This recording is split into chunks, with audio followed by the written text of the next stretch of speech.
नमस्कार। आज हम सब मिलकर एक बहुत ही खास, एक दिव्य यात्रा पर निकल रहे हैं, हिमाचल प्रदेश के पवित्र देवी मंदिरों की। तो चलिए, इस सफर में हम हिमाचल के शक्तिशाली शक्तिपीठों के पीछे छिपे आध्यात्मिक रहस्यों और उनके गहरे महत्व को समझने की कोशिश करते हैं। सोचिए, ऊंचे हिमालय की वादियां, जहां ऐसा लगता है मानो दिव्यता खुद धरती को छू रही हो। बस वहीं अपार आध्यात्मिक शक्ति के कुछ खास केंद्र बसे हुए हैं। देखिए, हिमाचल प्रदेश सिर्फ अपनी कुदरती खूबसूरती के लिए ही मशहूर नहीं है, बल्कि ये तो एक बहुत बड़ा आध्यात्मिक केंद्र भी है। एक ऐसी जगह जो सदियों से साधकों को अपनी ओर खींचती रही है। अच्छा, इन पवित्र जगहों को समझने से पहले एक सवाल आता है मन में कि ये शक्तिपीठ आखिर होते क्या हैं। तो देखिए, ये वो पवित्र स्थल हैं, वो पावन जमीन है जहां मान्यता है कि देवी सती के शरीर के अंग गिरे थे, और बस इसी वजह से ये स्थान दिव्य स्त्री ऊर्जा, जिसे हम शक्ति कहते हैं, उसके बहुत ही शक्तिशाली केंद्र बन गए। तो अब सवाल ये उठता है कि ये सब हुआ कैसे। खैर, इन शक्तिशाली जगहों के पीछे एक बहुत ही गहरी और दिल को छू लेने वाली पौराणिक कथा जुड़ी हुई है। आइए उस कहानी में थोड़ा और गहरा उतरते हैं। तो ये कहानी शुरू होती है भगवान शिव की अर्धांगिनी देवी सती से। हुआ यूं कि उनके पिता ने एक बहुत बड़ा यज्ञ आयोजित किया, लेकिन वहां उनका अपमान हुआ। इस अपमान को वो सह नहीं पाईं और उन्होंने उसी यज्ञ की अग्नि में खुद को समर्पित कर दिया, यानी आत्मदाह कर लिया। अब अपनी प्रिय सती को खोने के बाद भगवान शिव का दुख वो कल्पना से भी परे था। वो दुख से इतने व्याकुल हो गए कि सती के शरीर को लेकर पूरे ब्रह्मांड में उन्होंने तांडव शुरू कर दिया। ये कोई साधारण नृत्य नहीं था, ये दुख, क्रोध और विनाश का तांडव था। और जैसे जैसे भगवान शिव का ये दुख भरा तांडव चलता रहा, देवी सती के शरीर के अंग एक एक कर धरती पर अलग अलग जगहों पर गिरे, और जिन जिन जगहों पर ये अंग गिरे वो हमेशा के लिए पवित्र हो गईं।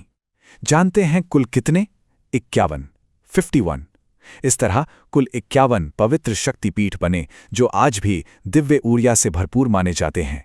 तो ये तो हुई शक्तिपीठों की कहानी। अब हम अपनी यात्रा को आगे बढ़ाते हैं और खास तौर पर हिमाचल प्रदेश में स्थित उन 5 पवित्र मंदिरों पर ध्यान देते हैं जहां माना जाता है कि ये दिव्य ऊर्जा आज भी साक्षात महसूस की जा सकती है। तो हमारी इस लिस्ट में सबसे पहला नाम आता है, और शायद सबसे मशहूर भी, ज्वालाजी मंदिर का। ये मंदिर कांगड़ा जिले में है और अपनी एक बहुत ही रहस्यमयी चीज के लिए जाना जाता है, अनंत ज्वाला। तो इस मंदिर की सबसे बड़ी और हैरान करने वाली बात क्या है? वो हैं यहाँ की ज्वालाएं, जो बिना किसी तेल, घी या ईंधन के लगातार जलती रहती हैं। जी हाँ, हमेशा। और पौराणिक कथाएं बताती हैं कि ये एक नहीं बल्कि 9 ज्वालाएं हैं, जो असल में देवी के 9 अलग अलग रूपों को दर्शाती हैं। ज्वाला जी की दिव्य ज्वाला के दर्शन के बाद अब हम चलते हैं अपने दूसरे पड़ाव की ओर। ये है चिंतपूर्णी देवी का मंदिर। इन्हें भक्तों की चिंताएं हरने वाली और इच्छाएं पूरी करने वाली देवी के रूप में पूजा जाता है। देखिए, नाम से ही सब कुछ साफ हो जाता है ना? चिंतपूर्णी यानी चिंताओं को पूर्ण करने वाली, या कहें तो चिंताओं को दूर करने वाली। लोगों में एक गहरी आस्था है कि जो भी भक्त यहां आता है, मां उसकी सारी चिंताएं, सारी परेशानियां दूर कर देती हैं। और अच्छी बात यह है कि ये मंदिर ऊना जिले में है और यहां सड़क के रास्ते बहुत आसानी से पहुंचा जा सकता है। अब हमारा तीसरा मंदिर है नैना देवी का। ये मंदिर एक बहुत ही खूबसूरत पहाड़ी की चोटी पर बसा है और इसका संबंध दिव्य दृष्टि से है। तो कथा ये है कि इसी जगह पर देवी सती के नयन यानी उनकी आंखें गिरी थीं, और यहां पहुंचना भी अपने आप में एक कमाल का अनुभव है। एक सुंदर केबल कार की सवारी करके मंदिर तक जाया जाता है, और उस सवारी के दौरान जो चारों तरफ के नज़ारे दिखते हैं वो बस अद्भुत हैं। चलिए अब बात करते हैं चौथे मंदिर की, ब्रजेश्वरी देवी मंदिर। यह मंदिर अपने मजबूत इतिहास और यहाँ होने वाले भव्य उत्सवों के लिए बहुत प्रसिद्ध है। इन्हें वज्रेश्वरी देवी भी कहते हैं। और जानते हैं, इस मंदिर का इतिहास बहुत ही उतार चढ़ाव भरा रहा है। इसे कई बार तोड़ा गया, नष्ट किया गया, लेकिन भक्तों की आस्था इतनी मजबूत थी कि हर बार इसे पहले से भी ज्यादा भव्य तरीके से फिर से बना दिया गया। यहाँ की वास्तुकला और बारीक नक्काशी तो देखने लायक है। और अब हमारी इस दिव्य यात्रा का 5वां और आखिरी पड़ाव है चामुंडा देवी मंदिर। यह मंदिर देवी के एक बहुत ही शक्तिशाली और रक्षा करने वाले स्वरूप को समर्पित है। यहाँ माँ दुर्गा के उस उग्र रूप की पूजा होती है जो दुष्टों और बुराई का संहार करने के लिए जानी जाती हैं।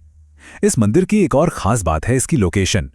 ये घने जंगल के बीच में है, जिससे यहाँ का माहौल बहुत शांत और थोड़ा रहस्यमयी सा लगता है। कई बार तो यहाँ पहुँचने के लिए जंगल से होकर ट्रैक भी करना पड़ता है, जो इस पूरे अनुभव को और भी यादगार बना देता है। तो चलिए एक बार जल्दी से इन 5 प्रमुख शक्ति पीठों को याद कर लेते हैं। ज्वाला जी अपनी अनंत ज्वाला के साथ, चिंतपूर्णी देवी जो चिंताएं हर लेती हैं, नैना देवी जहां देवी के नयन गिरे, ब्रजेश्वरी देवी अपने गौरवशाली इतिहास के साथ, और चामुंडा देवी जो सबकी रक्षा करती हैं। तो ये तो हो गई पौराणिक कथाएं और इतिहास की बातें, लेकिन आज के समय में इन मंदिरों की यात्रा करने का अनुभव कैसा है? चलिए अब एक आधुनिक तीर्थयात्री के नजरिए से इसके प्रैक्टिकल और आध्यात्मिक दोनों पहलुओं को समझते हैं। अच्छा, अगर कोई इस दिव्य यात्रा पर जाने की सोच रहा है तो उनके लिए आजकल कई तरह के टूर भी उपलब्ध हैं। ये टूर एक पूरा पैकेज होते हैं जिसमें इन सभी 5 मुख्य मंदिरों के दर्शन करवाए जाते हैं। साथ ही धर्मशाला और मैक्लोडगंज जैसी शांत जगहों पर घूमने का मौका भी मिलता है। और हाँ, यात्रा की सारी व्यवस्थाएं भी इसमें शामिल होती हैं। अगर जाने का सबसे अच्छा समय जानना हो तो वो है मार्च से जून और फिर सितंबर से नवंबर के बीच। चलिए अब आखिर में इस बात पर थोड़ा सोचते हैं कि यह सफर सिर्फ एक तीर्थ यात्रा ही क्यों नहीं है, बल्कि उससे कहीं ज्यादा है। सच कहूं तो हिमाचल प्रदेश के इन शक्तिपीठों की यात्रा करना सिर्फ एक धार्मिक यात्रा नहीं है। ये तो खुद को खोजने, खुद को जानने की एक यात्रा है। यहाँ आध्यात्मिकता, इतिहास और प्रकृति की वो बेमिसाल खूबसूरती, ये सब एक साथ मिलते हैं, और ये संगम किसी के भी जीवन में एक गहरा बदलाव ला सकता है। और ये हमें एक बहुत गहरे सवाल के पास लाकर खड़ा कर देता है। आज की इस तेज रफ्तार, भागदौड़ भरी दुनिया में आस्था और खुद की खोज से भरी ऐसी यात्रा का सच में क्या मतलब है? क्या मायने हैं इसके? अगर ये सवाल आपके मन में भी गूंज रहे हैं, अगर इन सवालों के जवाब खोजने हैं और हिंदू धर्म के बारे में और गहराई से जानना है, या फिर किसी तरह का आध्यात्मिक मार्गदर्शन चाहिए, तो एक पता है, www.atmavani.life। यहां जरूर जाएं।